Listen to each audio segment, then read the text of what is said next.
My name is Lauren Markle. I'm on the board of directors for Innovate Pasadena. And you're here to attend our Route 66 innovation event on robotics in Pasadena. And there are at least 9 robotics companies or employers in Pasadena building robots that work in places that range from your living room to the surface of Mars. You can walk to most of these companies from Colorado Boulevard, also known as Route 66. And we have 66 minutes to make the most of this amazing panel we have assembled. Our focus today, we're going to try and answer 3 questions. Why are so many robotics companies here in Pasadena? What trends are accelerating the growth of the robotics industry? And how can you or I get a job working at one of these robotics companies? So it should be, that's really more to do with the skills that you need in the industry. And hopefully folks that are thinking about careers or in workforce development can gain some knowledge from that part of our discussion. So we'll explore those questions with our panel.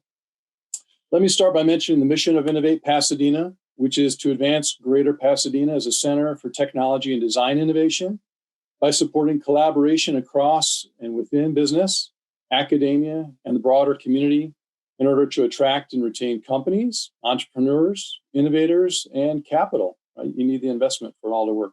We do a lot around the investment piece of it. It's great to serve on the board of Innovate Pasadena, and I'll mention that my day job is Senior Director of Communications at LA County Economic Development Corporation, or LAEDC. So there's no denying that robotics are advancing quickly and becoming more widely available and deployed in all kinds of places. You know, when I think about the speed of progress, I think of the Boston Dynamics videos you may have seen with, back-flipping robots and dog-like robots that can open doors. And, it's pretty amazing how quickly these products are advancing, especially in regards to fluid motion. But on the more mundane side of life, we know that all the Amazon distribution centers have got robots that are moving inventory and picking stock for the orders that we place. Other logistics warehouses and operations like LA seaports are adopting autonomous robots to move goods. Retailers are adopting robots for floor cleaning, counting shelf stock, more things like that. So, there are robots like Roomba, the vacuum, made by iRobot, which has R&D offices here in Pasadena. There are emotionally intelligent personal companion robots like Moxie, developed here in Pasadena. There are burger flipping robots developed here in Pasadena by Miso Robotics. And all those I just mentioned, we've got speakers on the call from those companies that can talk about that. Robotics has a very long history in Pasadena. If we look at the decades of work done in aerospace and more specifically at NASA's Jet Propulsion Laboratory, or JPL, right here in Pasadena. Perseverance landed on Mars just a few days back, and I know the entire Pasadena community is pretty excited about that mission. And I think most people I know somebody who's worked on the mission, so it's pretty exciting. We seem to be in the middle of all this activity here in Pasadena, so we'd like to explore that a little bit. Much of the progress in the industry seems to be driven by computer vision, image processing, related visual detection, coupled with artificial intelligence and machine learning. And we'll talk about all those fields a little bit today. So just to wrap up my opening remarks, I'll note that automation will continue to do an increasing amount of the repetitive tasks in our economy. And that's going to change the nature of jobs and the nature of our work. It's going to eliminate some jobs. It's also going to create new opportunities for those who learn the technologies. And it kind of reminds us we all need to be lifelong learners and add new skills, especially in industries with a risk of automation. So let's get into it. I'm going to introduce our Pasadena-based panelists, and we can hear their thoughts. First, I'd like to introduce Dr. Brian Monticelli, and Brian's an optical engineer at Jet Propulsion Laboratory, again, here in Pasadena. He worked on Mars Perseverance Sherlock instrument. He's also an instructor and the current laser technology instructor at Pasadena City College, and a principal investigator for the NSF. He's helping develop the optics technician workforce. So maybe I'll just start with you, Brian. I'm fascinated by your work on Sherlock, using UV spectrometer a device to identify minerals and compounds on Mars. But I know you're an instructor too, and we want to learn about the talent pathways into robotics careers. And optical recognition is one of those important subsystems, right? Absolutely. So it's very important to include in your robotic systems the vision system. And so all of these cameras and image detection systems and all the software and processing that goes on behind the scenes is essential. In fact, that's our primary data product to the public when we work at JPL, is to send these raw images that people can look at and assess on their own. The courses that I teach at PCC really highlight a lot of the technology that goes on behind that, from a laser system that sends out a signal to the cameras that detect it. So both the source and the detection is very important to understand, and that's where you can gain specific skills actually doing the hands-on work to build these sorts of instruments in an academic setting at the community college level, and that's really what I support. Well, we're going to be talking a lot more about that image processing piece here today and how quickly that's advancing.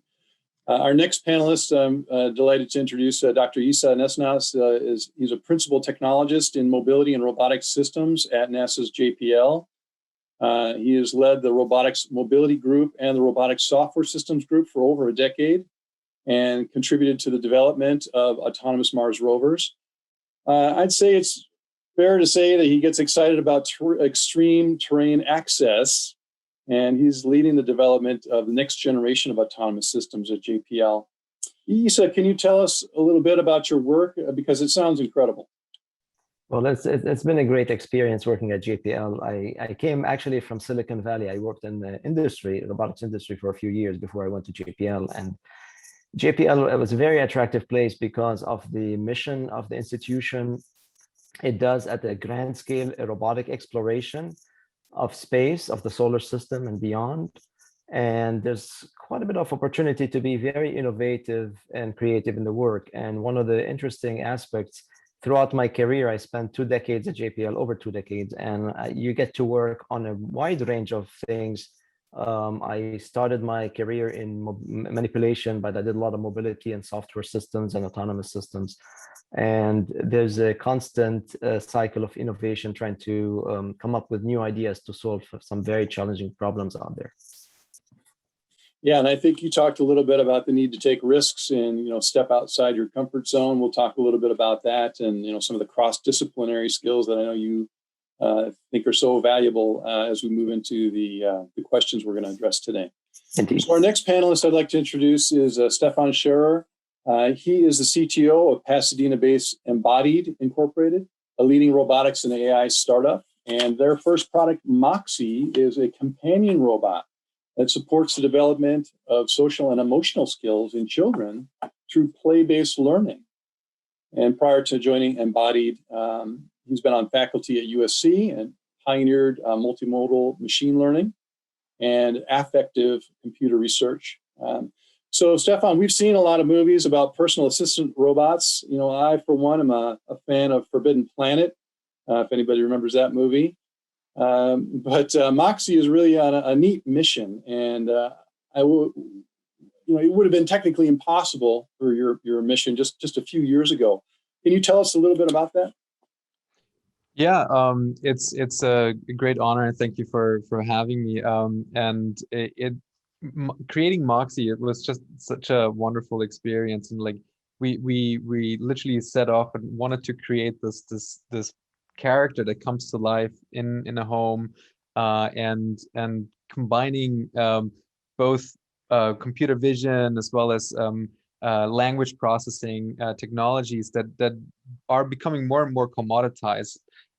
It's technology that can now be put together in ways which makes it seem almost like almost human-like in some ways. And I think a lot of people have seen what technology like GPT-3 can generate, and almost coherent stories that you can follow. You can make films after those stories, but yeah, really bringing this technology together in Moxie in a consumer product was an amazing journey. And really it's all about kind of the holistic understanding of human behavior, where we take multimodal inputs, the the facial expressions, the gestures of an individual, the language and the voice, to really holistically understand like what their intention is, what they want to do, and particularly with children and children that need help in their development, and particularly during COVID, etc. It's been amazing and very rewarding. Glad to be here and looking forward to talking a bit more about this.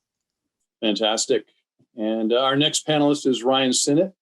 Ryan is CTO and co-founder of Pasadena-based Miso Robotics. You heard me talking about burger flipping robots, and their first commercial product at Miso is Flippy, and that assists cooks by using grills and deep fryers in places such as White Castle. And Ryan studied electrical engineering, bipedal robot walking, and has leveraged recent advances in artificial intelligence to create Flippy. Ryan, how did Miso decide the time is right for Flippy to start making our hamburgers? And also, can it make cheeseburgers? Because if not, that's a deal breaker for me. Yeah, I don't even know. Everybody orders cheese, so I don't even know if we made a single hamburger.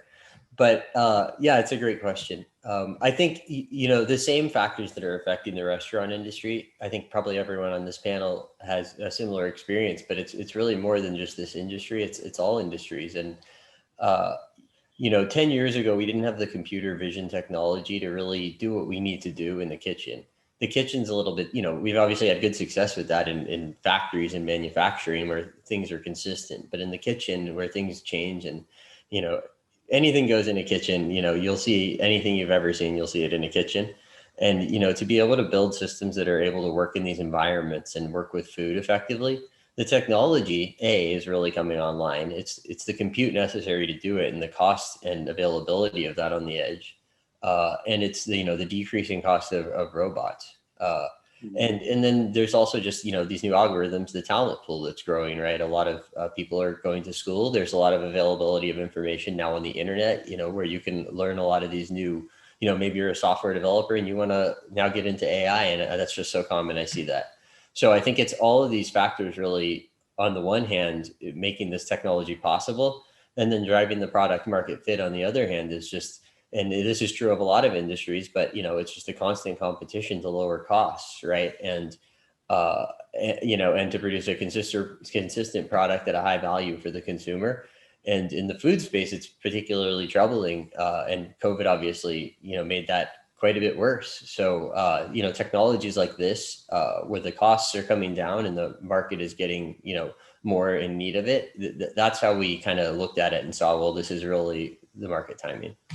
Yeah, really excellent point. And we're going to talk a little bit more about the impact of COVID, because it has accelerated automation in a variety of sectors for reasons of personal worker safety this last year and other issues. But automation is going to be increasingly moving into these repetitive tasks in our economy. So we'll get into that a bit more. Thank you.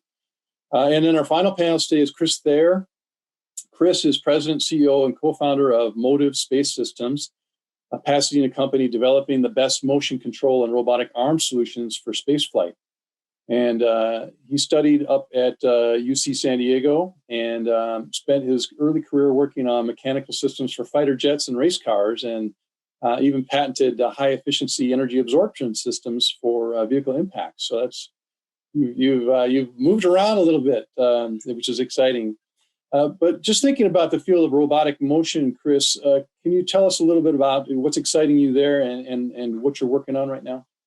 Sure. I think first, thanks for having me on the panel. I think that if you look back in the 60s, NASA really innovated by bringing a lot of technologies online, and they really led that charge in a lot of ways. And then over the many decades after, industry really excelled and really outstripped what was capable in space flight, which was really limiting for the field of robotics. Robotics are very resource intensive, and the available hardware and software that could run on that hardware 10, 20 years ago was very limiting in what could be done. And now as we see a lot of the ground, the ground robotics type of capabilities, we're porting those into space flight systems using kind of our heritage and reliable systems.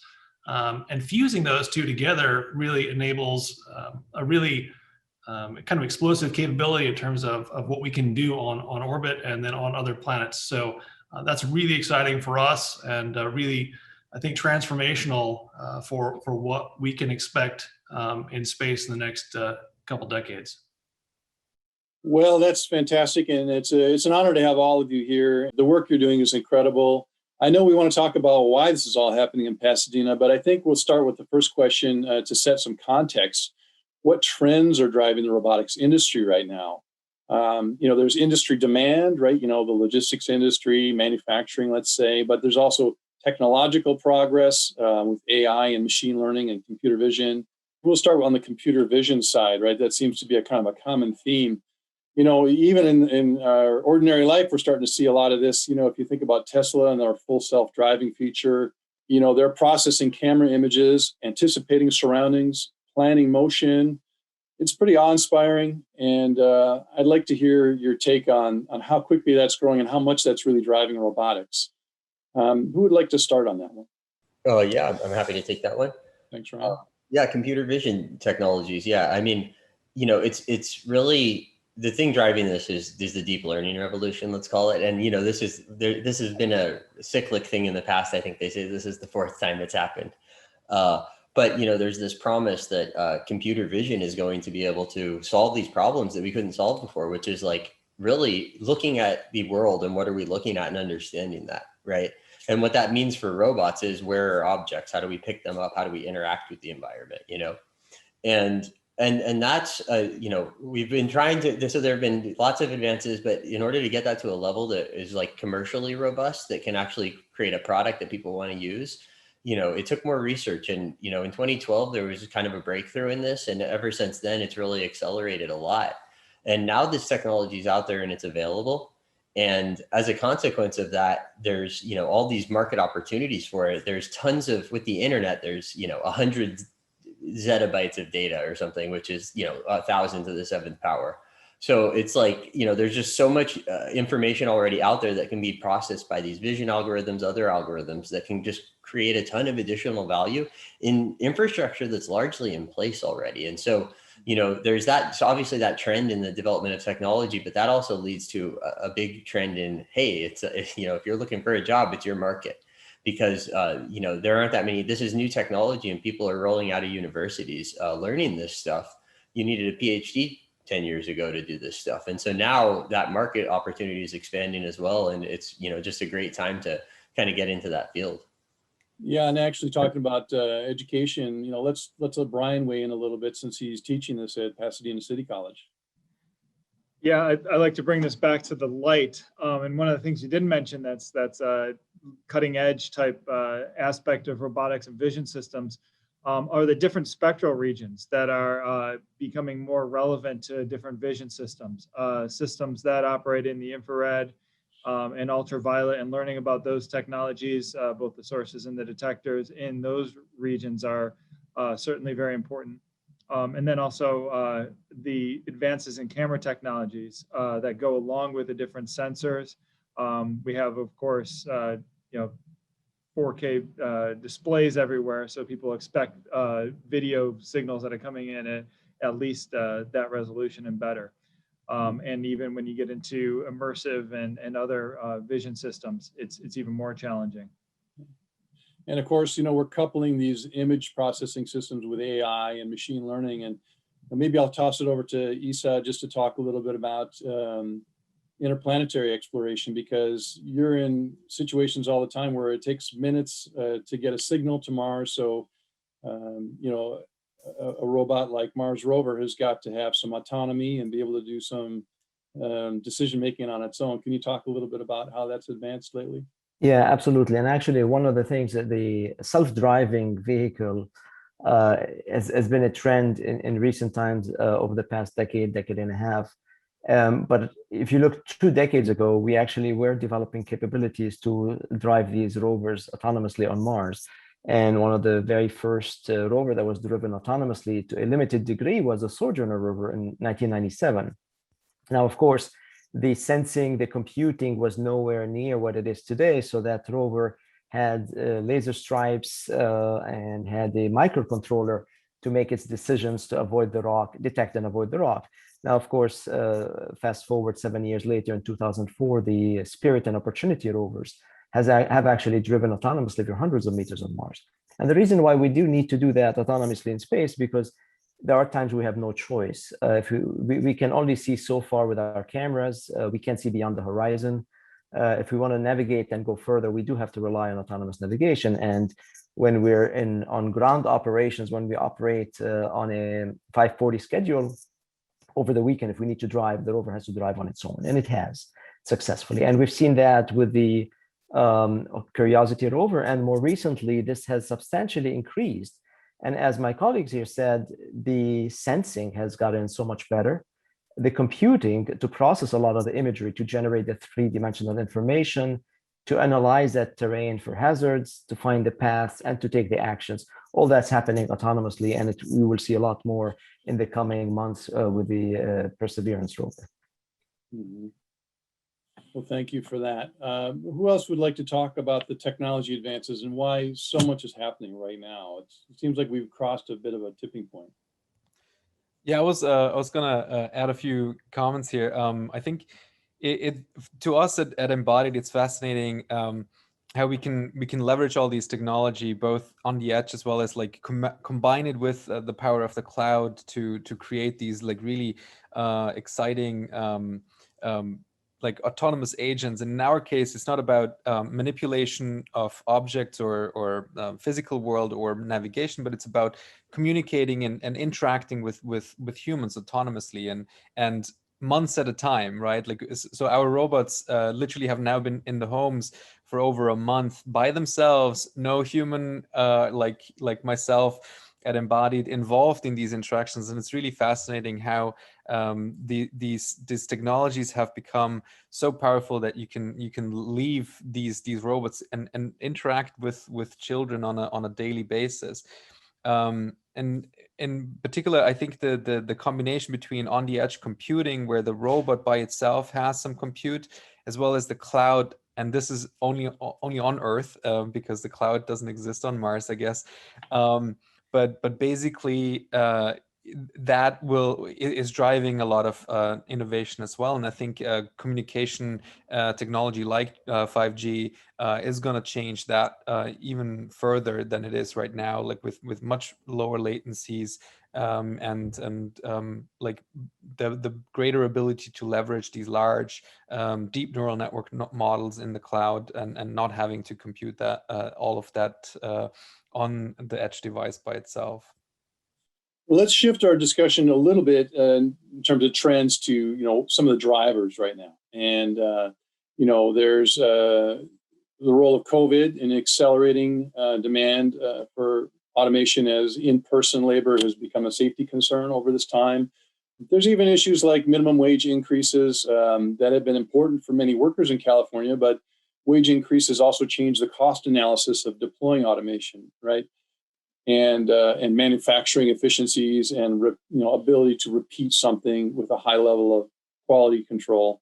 There's a lot of factors. Anybody want to talk about the sort of the industry drivers for robotics right now? Sure, I'll give that a crack. For us, it's on the space side. We see no matter whether it's commercial, government, what have you, that the cost lowering is a big deal. Getting costs under control or reducing them, and that speaks to a ubiquity of a robotic presence in space, so that we can do more and more things. And to do that, we employ things like modularity at kind of all levels. The arms are modular, the vision systems are modular. That allows us to adapt and plug and play different elements together. And then kind of along with that is an open architecture for software. A lot of the systems that have been built over the last, 20 years, they tend to be closed systems that are developed. And it's really hard to bring in, let's say, new talent or anything like that into those systems, because they are they have to interface and learn a whole new architecture. So for us, it's modularity and open architecture, even as we go into space, which is very new and kind of a burgeoning field. NASA and JPL have been doing a lot more with trying to encourage small business participation for solutions. And there's a whole format around engaging the private sector as deeper partnerships move ahead. So that's actually creating a lot more opportunity in the private sector, isn't it? Yeah, absolutely, absolutely. They've been a great partner for small businesses. One of the companies we'll talk briefly about is Honeybee Robotics here in Pasadena, and they've subsequently been acquired, but they did some work on Mars sample return, I believe. So again, private company that's found its way in, into pretty exciting projects with JPL. We'll leave behind the trends for a minute, and I'd like to move on to some of the skill sets that companies are seeking in candidates. What can a person study to maximize their potential to get a job in the robotics industry? And perhaps I'd like to ask Isa and Chris, if you could start the conversation. I know both of you are really interested in cross-disciplinary skills and how important those are. So I'm a big believer in cross-discipline training. I think there's been a lot of specialization over the years, and the specialization has led to advances. But one of the disciplines, a discipline like robotics, is one that brings in multiple disciplines together. We heard about the perception, and we heard about the computing and the motion control, and then there's artificial intelligence, machine learning, all these, and the software. All this has to come together to build a robotic system that is capable of operating. And actually operating in the home environment is among the most difficult environments to operate in because of all the uncertainties and interactions that one has to deal with. And we have a lot of challenges also in space. And I think there's a great opportunity, and we've seen this in emergence of programs at universities where they're starting to develop a robotic curriculum and robotic degrees. So Carnegie Mellon for a long time had a robotics degrees, and other places like Georgia Tech started to provide robotic degrees. And I think there is a good balance between going deep into an area and also achieving the breadth. And having those two together provides a very good foundation for robotics, because they can understand not only a subspecialty, but understand how that integrates into the other parts of the system. A quick comment on that. I tend to recruit students from robotics clubs in high schools. So that's a great way to meet new students and to find people who are actually care to work with hardware. Yep. Yeah, I totally agree. I think it takes a real, you have to have an intellectual curiosity about maybe one of those disciplines. Maybe it's mechanical, maybe it's software, maybe it's electrical, but then want to explore the whole trade space and really get involved. And I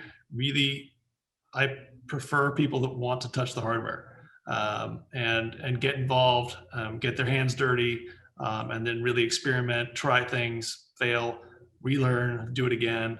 And I will say it's not just call it the knowledge-based work as well. It's also, we need really skilled technicians that can and put this hardware together and service it. And that's a key portion that people often overlook. You need the entire spectrum of really skilled hands working on this hardware, and also the kind of disciplines you would expect coming out of a university too. Mm-hmm. And then Stefan, I know you talked a little bit about the importance of creative content creation, software engineering skills, and then throw in AI and machine learning and data science, right? Tell me a little bit about what those skills are all about and how important they are. Yeah, I think it's a direct reflection of the way Embodied as a company is built up. We're basically hardware plus software plus creative kind of workshop, basically, where we create these interactions for children with Moxie, and I think the main reason for this combination of skills, both obviously we need the technology to solve the hard problems like natural language understanding and natural language generation, but also we need the creative minds to kind of hide away some of the inabilities of a robot system right now. It's not a human. It doesn't think like a human. It makes mistakes. And so having the creative mind set that kind of can find interesting design choices that will will kind of hide those problems away from the user and make it kind of charming and fun to interact with, I think are incredibly important. And on top of that, like a good medicine, Moxie is not going to do anything for you. It's not going to help you with cognitive, social, emotional development if it stands in a corner and is never being used.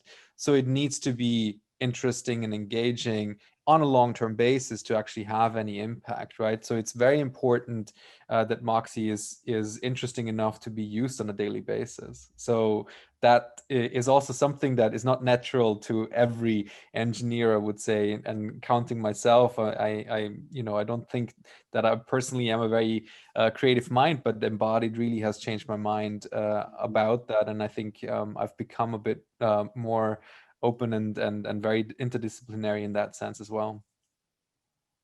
And one thing, if I may add, I think there's a unique thing about robotics is that people at a very young age can get their hands on, things that they can start building with robots and doing things. And you can learn a tremendous amount about the challenges and the capabilities of robotic systems. And my colleague, Jean Chuang, put in the chat, I mean, there's these first Lego leagues, there is the US first competitions in the high school.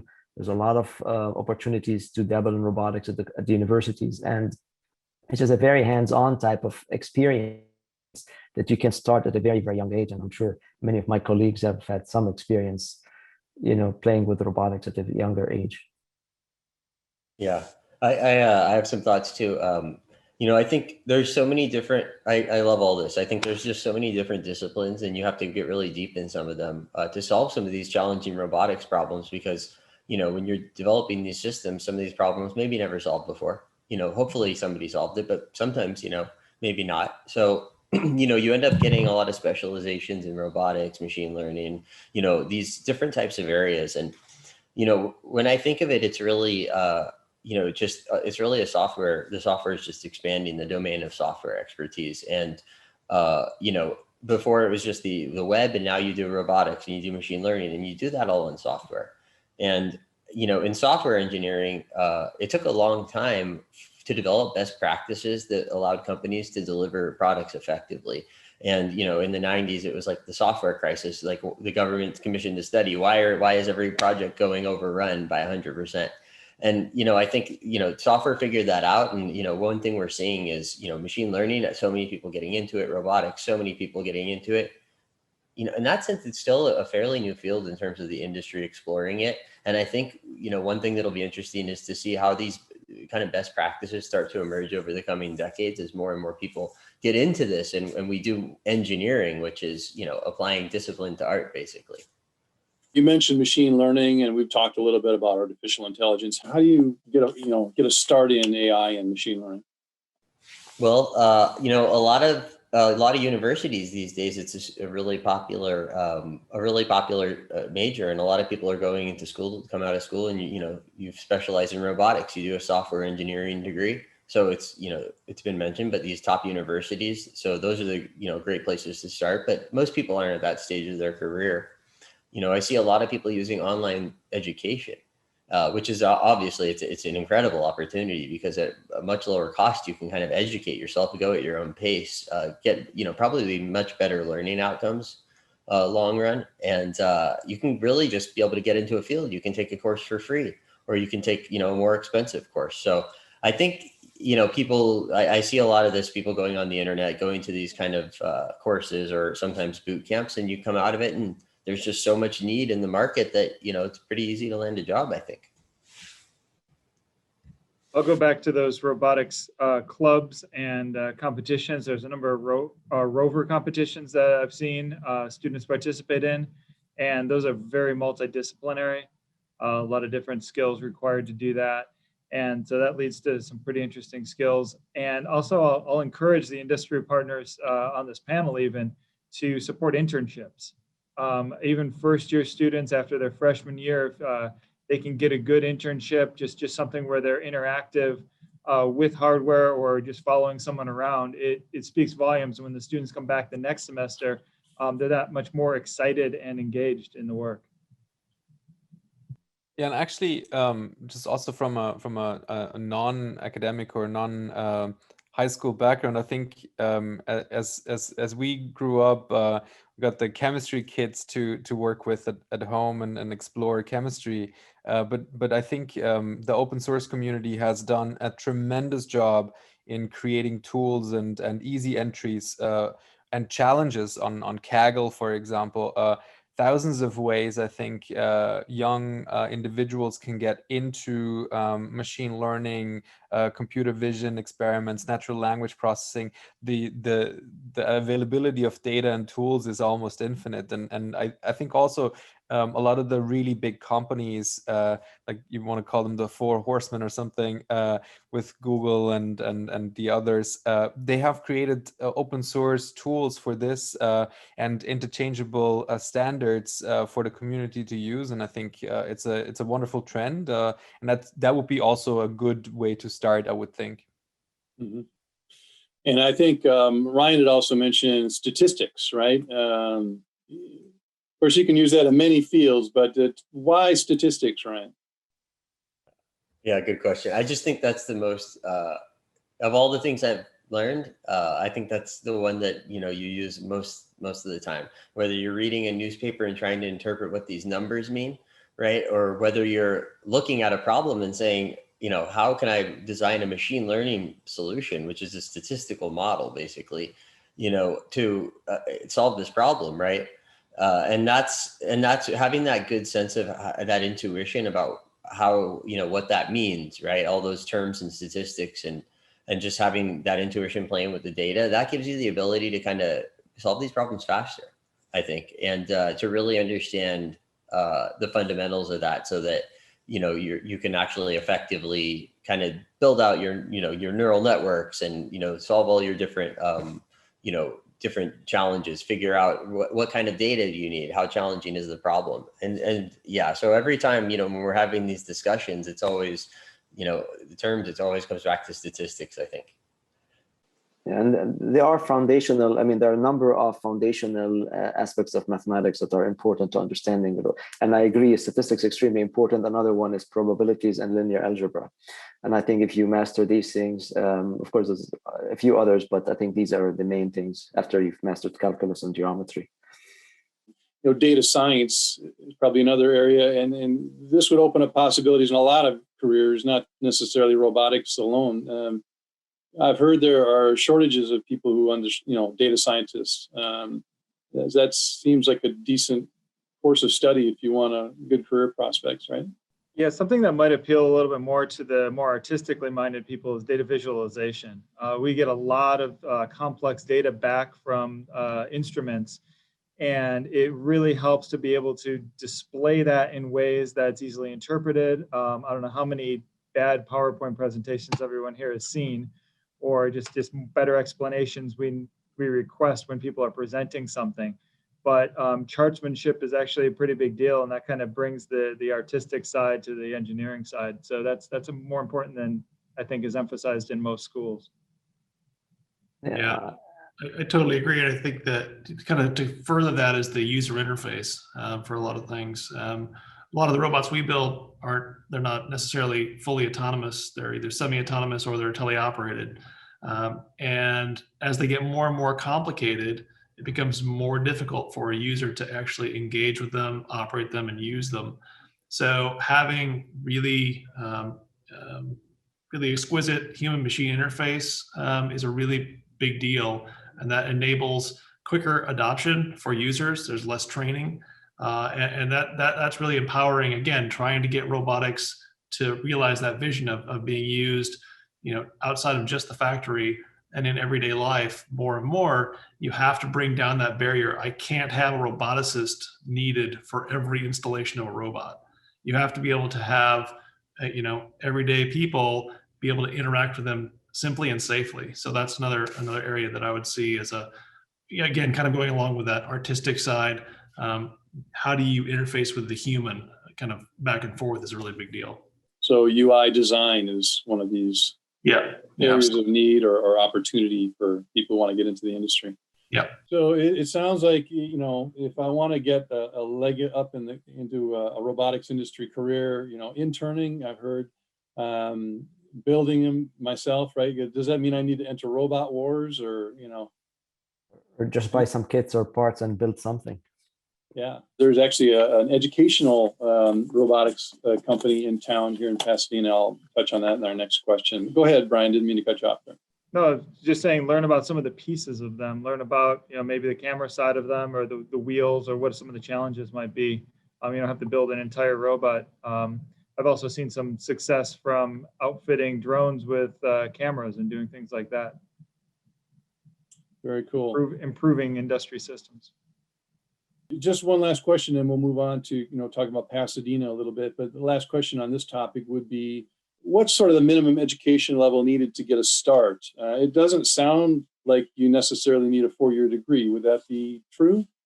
Yeah, I think, again, like I mentioned earlier, I think there are all different levels of getting into it and solving different problems. So some are very specialized, some are very general, and some, we do need hands-on technician level help as well. So you have this full spectrum of capabilities and then backgrounds. And we really like to have different backgrounds. Maybe you come from medical devices, maybe you come from a biotech environment, maybe you come from, automotive, aircraft, whatever. Those different perspectives really help. So I wouldn't say there's, one straight line path to get into the field. It really can come from almost any direction. And I think that makes a more robust solution. Brian, I might give you last word on this question since you're over at Pasadena City College. And by the way, I should mention, I love that PCC sees its mission as to close equity gaps for all student groups, particularly Latino and African Americans, very racially diverse, gender diverse student body, low income students. And I'm sure these students would love well-paying careers in robotics. But tell us just a little bit more from your perspective on, the talent pathways. Well, community college programs are typically 2-year programs. They're also offering courses that can be studied after work. So if you're doing an internship or you're even enhancing maybe a 4-year degree, that's a good opportunity to get some experience after hours. I have many people who come back to my classroom who have been in the field for a long time, and they want to reinvent their skills and learn a new set that, perhaps they studied mechanical engineering in the 80s, and now they want to learn what's the recent trends in laser technology or robotics or some other more specialized field. So I really encourage just taking classes. A couple of the other panelists mentioned online classes. That's certainly a great place to start, but I would emphasize that really the 2-year technician degree is a great way to get your foot in the door and get started in robotics. And we're going to move on and talk a little bit about geography and Pasadena and why this is all happening here. Pasadena is not the only place all this work is going on, but we do seem to be nurturing an ecosystem of robotics companies here, a little industry cluster, and that sometimes expands and accelerates success for companies in that area as they exchange ideas, talent, work together, and so forth. So just looking at the list here, we've got Embodied Robotics. Of course, Stefan on our panel is at Embodied. JPL, of course, Isa is here from JPL, and Brian is also involved with JPL and design work. MISO, of course, that's Ryan, is on our panel. Motive Space Systems, of course, Chris represents them here today. And then we also have a couple of others. iRobot, they're not headquartered here, but I believe that their office here in Pasadena is revolved around research and product development. You've got Shadecraft, they do outdoor robotic sunshades. Honeybee, we touched on briefly. They've done work with space robots and space systems. They were acquired, but they're still right up on Lincoln Avenue here. So they're still a growing employer. Elementary Robotics, they're more tuned in on the computer vision side of things. They do quality control on a manufacturing line and pull out parts that don't, match spec. The one I mentioned earlier briefly was Barnabas Robotics. They're a robotics education company, and so you can buy robot kits from them, curriculum, I imagine there are schools and robotic clubs across the country that order from them to help teach their programs. So I guess my question on this is, why are they all here? I know some of us have connections to Caltech. I know some of the panel went to school at Caltech, and there's the robotics competition at Caltech. There's also the Center for Autonomous Systems Technology at Caltech. So I might just kind of throw it open to the panel. What do you think the reasons are that these companies are here? Why are you here in Pasadena? Well, if I may start, I think we have, a number of very prominent universities, Caltech, but there's also USC, UCLA, and we also have, a number of other, very strong engineering schools in the, Cal Polys and the, Harvey Mudd and others. I think there is, and I think with a large employer like JPL, with the space industry and the whole ecosystem of the space industry with, Honeybee and Motive and other affiliated small businesses, I think there is a concentration of activities with involved in robotics, because the main mission of JPL is really robotic exploration. So, and people may not know, but actually JPL is a government lab managed by Caltech. So there's a strong affiliation with Caltech. I think that's part of the reason that what brought me to Southern California. It was hard to leave Silicon Valley, and I thought I'll come here for a couple of years. And the work was so exciting. I stayed here for 22 years. I'm still here. Yeah, that's a great point. I think, JPL, there's just a ton of people there, a ton of robotics, huge, history of robotics there, the space race. So it's, already a historic area, and it's, it's kind of a gem in Los Angeles, to be honest. I came here in 2003 as an undergrad at Caltech, and I found myself back here, I think because of through my network. That's how we ended up founding Miso Robotics. It was just a bunch of other people from Caltech. So that's kind of how we ended up here. So I guess it is kind of all related in that sense. And, some of these startups like Elementary, right? That was an Idea Lab startup, which Bill Gross is, from Caltech a long time ago. So I think it's all kind of, a lot of it ties around that area for sure. Yeah, and of course, for the viewers who don't know, Idea Lab is an innovation incubator right here. Quite a number of companies have come out of Idea Lab. But it's interesting. So another thought is that, Southern California is just graduating a tremendous number of engineers, and there just aren't, when you want to build a company and especially you want to build a big company, because why would you build a small company? You need to find yourself in an area where talent is freely available. And if you go up to Silicon Valley, I mean, it's great, right? Like there's amazing things that have gone on there. I'm actually from Northern California, so I kind of got to watch the papers as all that was happening. But in Southern California, it's not nearly as saturated. It's more affordable. The weather's the weather's nicer. That's one thing for sure. And yeah, these tremendous universities just graduating so many engineers. So when you look down here, you've had like Snap, a recent success outside of robotics, right? So I think it's just kind of shifting. As more and more people get into the field, there's more and more opportunity. Silicon Valley, which was the heart of it, is still, but kind of saturated. And now you're seeing a lot of that happen down here. And especially because of Caltech and JPL, I think in the history, a lot of that robotics happens to be around this area. Yeah, I do see it also more of like a Southern California phenomenon rather than necessarily only Pasadena.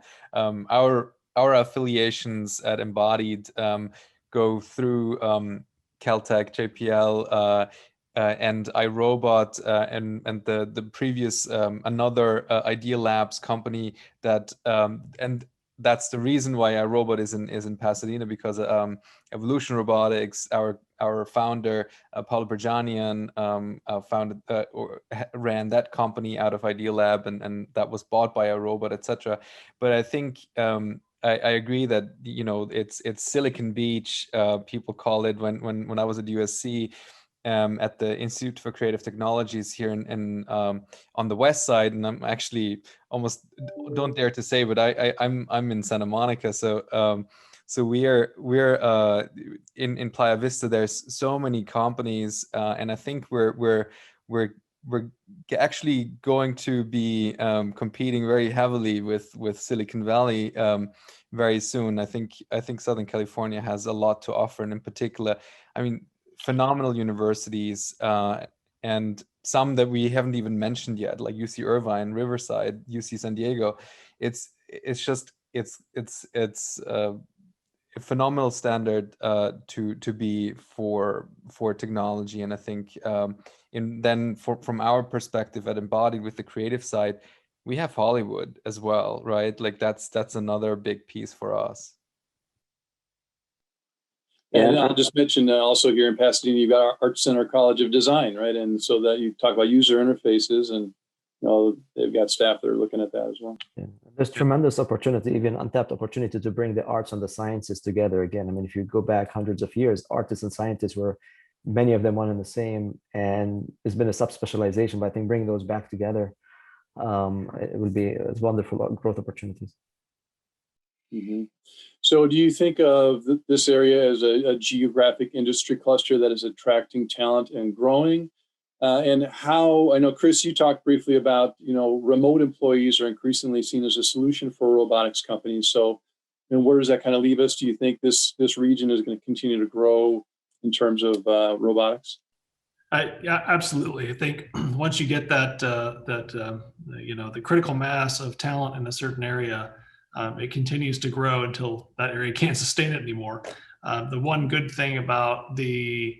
of the good things that came out of the COVID crisis was the ability to learn to work remotely. If you would have told me 2 years ago that we could do that, I would have called you insane. But we did it, and it became actually pretty powerful. And we have people working across the country for us right now. And so that's really changed how we look at, recruiting and then managing a workforce as we go forward. Our reason for being in Pasadena is fairly simple. It's JPL connection, and being able to really collaborate and work with them, and then the talent pool that ends up coming here because of that, and then because of the other companies that are here, it makes recruiting pretty straightforward. So that's good. And for people who can't leave the areas that they live in, wherever that is, we can kind of expand our presence like that. All right. We have one question, and if anybody else who's watching us would like to submit a question, this would be the time to do it. Scott DeWitt asks, he's curious about the interface between robotics and UX folks. Embodied is one great example, but how about other ventures? Like I said a little while ago, I think that that is one of the biggest, the user experience, user interface. And we're developing systems now where astronauts have to interface with them, and sometimes they'll be suited up, which means they don't have a lot of dexterous fingers to use. So you have to think about how that works. And if you're working at temperatures down to in cryogenic -180°C temperatures, how do you have an interface? You can't just have your iPhone or your screen. It doesn't work at that temperature. So how do you do that? You have to come up with creative ways to interface with humans in really extreme environments. So that's another example of that. Yeah, and I would add another aspect that's going to need a lot of UX, and even some new solutions that we haven't yet invented, is when we're starting to deal with more autonomous spacecrafts exploring out there, where they have a mind of their own. They're making decisions. We have humans on the ground that need to understand what's going on, and there's this time delay, and there could be multiple of them exploring in parallel, a group, a constellation of them. And there's all kind of challenges in trying to communicate what an autonomous system is trying to do to humans, and humans interacting and dealing with those delays and that uncertainty. So I think there are growth opportunities in that realm I can see in the next decade. Yeah, I just also wanted to emphasize, I think humans have a wonderful user interface built in, and it's not meant to use a keyboard and a mouse. We have face to express facial expressions. We have a voice to communicate intention and desires. We have a voice to change in the nonverbal aspects, as well as hands to gesture meaning. And I think that's really what we want to do. We want to understand that beautiful human user interface and how we communicate with each other, and allow a robot to kind of decode that and then reduce barriers for entry for individuals that want to interact with these systems, but don't necessarily like are curious to kind of type or learn commands, but they want to interact naturally. I think that's our mission, basically, in a nutshell. Yeah, you know, in our line of work, UX is super important, because you know you're putting machines in working alongside humans, and you know they need to be safe and they need to be easy to use. They need to be convenient. You know, workers, and these are like different machines. You know, with the toaster, you kind of know what it's going to do, but when you put in an autonomous robot, it's making decisions on its own. And that's one of the big things for UX designers, is trying to figure out how you communicate intention, like Stefan said, like intention, you know, and make them understand that the system, you know, is doing what they want, really. And because they don't have that same, like, oh, I see the gears turning, right? It's much more complex than that now.